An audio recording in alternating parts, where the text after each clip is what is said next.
Hello again. My name's Gabe Zona. When's the last time you heard about Andrew Tahmooressi?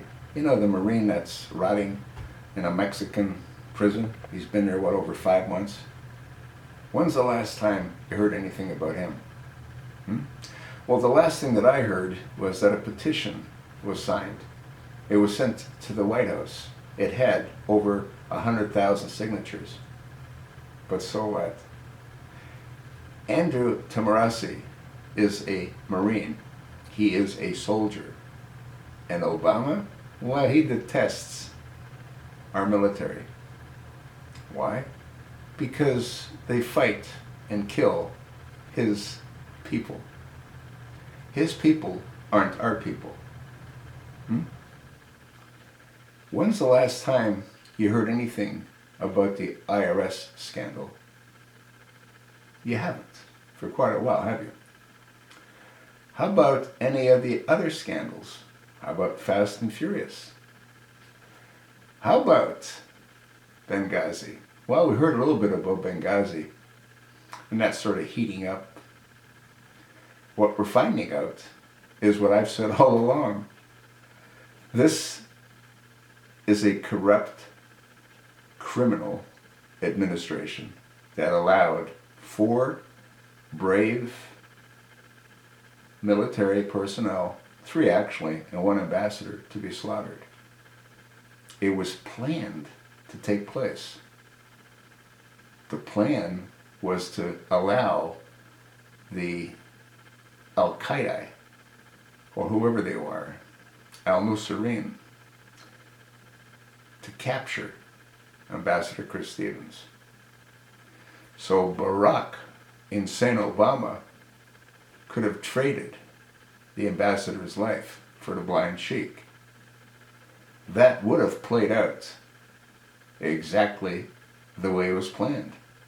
Right down to Hillary Rodham Clinton removing and reassigning 14 armed Marines a week before the scheduled planned meeting of Ambassador Chris Stevens to go visit the facility. Who did he meet with? Well, he met with a high-ranking diplomat from Turkey. Why Turkey? Well, that's where the weapons were being shipped. Who was shipping those weapons? Well, that's what the CIA annex was all about. Yeah, and that would have worked. The only reason that it didn't work is because the stand-down order that was given was not obeyed by the military personnel, by the agents that were there to protect the CIA annex. They went against orders to try and help the ambassador. That resulted in the death of over 60 of the Al-Qaeda, Al-Nusayrin guys. They were pissed. That wasn't in the plan. There was supposed to have been minimal resistance. Well, guess what? There wasn't minimal resistance. Again, over 60 of their comrades went to meet Allah! You'd think they'd be happy about that, but they weren't. So what did they do? Well, they raped, they mutilated, they killed Ambassador Chris Stevens. That's what they did. And what did Obama do? Well, he went to bed. Because he had a very important assignment the next morning. He got onto Air Force One and they jetted off to Las Vegas for a fundraiser. He's good at that, isn't he? That's about all he's good for. What amazes me is how stupid so many Democrats are that they keep funding and supporting this radical, extremist, Arab, homosexual Muslim. Have I left anything out? I sort of don't think so. I'm hoping that by the time Congressman Trey Gowdy completes his investigation on the events that unfolded in Benghazi, everything that I've said in MOV 01868 will be validated. Everything. I don't know, folks. I don't know how this insanity can be allowed to continue. The only one that can do anything is the Sergeant of Arms.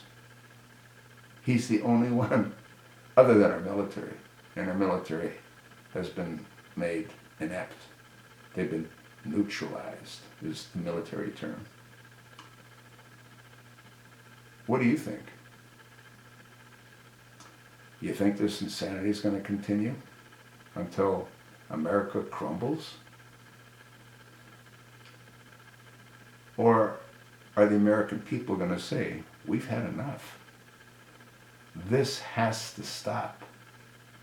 He has to be held accountable for all of his crimes, not only against the American people, but the tens of thousands of Christians, of Muslims that don't bow down to Sharia,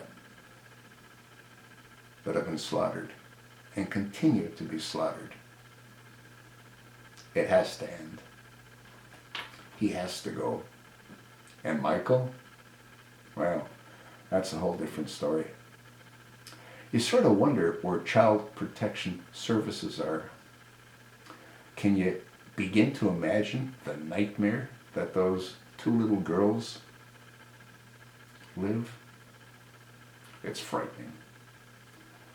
It's absolutely frightening. That's what I think. So what do you think?